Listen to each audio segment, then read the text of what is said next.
Hello friends, പുതിയ വീഡിയോയിലോട്ട് ഏവർക്കും സ്വാഗതം. അപ്പോൾ നമുക്കിന്ന് സിമ്പിളായിട്ട് കാട മസാലയാണ് നമ്മൾ ഉണ്ടാക്കുന്നത്. അതിനാണ് നമ്മൾ മുട്ട പുഴുങ്ങി എടുത്തിട്ടുണ്ട് കേട്ടോ. നമ്മൾ 10 മുട്ടയാണ് നമ്മൾ ഉണ്ടാക്കുന്നത്. അപ്പോൾ അതിനാവശ്യമായ സാധനങ്ങൾ എന്തൊക്കെയാണെന്ന് നോക്കാം. അപ്പോൾ തന്നെ എൻ്റെ ചാനൽ ഒന്ന് സബ്സ്ക്രൈബ് ചെയ്ത് ലൈക്ക് ചെയ്യണേ. അപ്പോൾ 1/2 ടീസ്പൂൺ മുളക് പൊടി, 1/2 ടീസ്പൂൺ ചിക്കൻ മസാല, കുരുമുളക് പൊടി, പെരുംജീരകം, കറിവേപ്പില, ഉപ്പ് ഇത്രയാണ് നമ്മൾ എടുത്തിരിക്കുന്നത് കേട്ടോ. കാരണം നമ്മൾ 10 മുട്ട ഉണ്ടാക്കുന്നത് കൊണ്ട് അതിനാവശ്യമായ മസാല കുറച്ചാണ് നമ്മൾ എടുത്തിരിക്കുന്നത്. അപ്പോൾ നിങ്ങൾ എത്രയാണോ ഉണ്ടാക്കുന്നത് അതിനനുസരിച്ച് എടുക്കാവേ. അതിനുശേഷം ഒരു ചട്ടി അടുപ്പത്ത് വെച്ച് നമുക്ക് ഫസ്റ്റ് വെളിച്ചെണ്ണ ഒഴിച്ച ശേഷം ജീരകം പൊട്ടിക്കാം. അതിനുശേഷം കറിവേപ്പില മസാലകളെല്ലാം ഇട്ട് കൊടുത്ത് നല്ലോണം ഒന്ന് മൂപ്പിക്കണേ.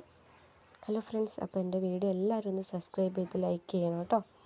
അപ്പം നമുക്ക് നല്ലോണം മൂപ്പിച്ച ശേഷം നമുക്ക് മുട്ട അതിലോട്ട് ഇട്ട് കൊടുക്കാം. മുട്ടയൊന്ന് ജസ്റ്റ് ചൂടായതിന് ശേഷം നമുക്ക് എടുക്കാവുന്നതാണ്. Okay, thank you friends. അപ്പോൾ എല്ലാവർക്കും എൻ്റെ വീഡിയോ ഇഷ്ടമായെന്ന് വിശ്വസിക്കുന്നു. Okay, thank you.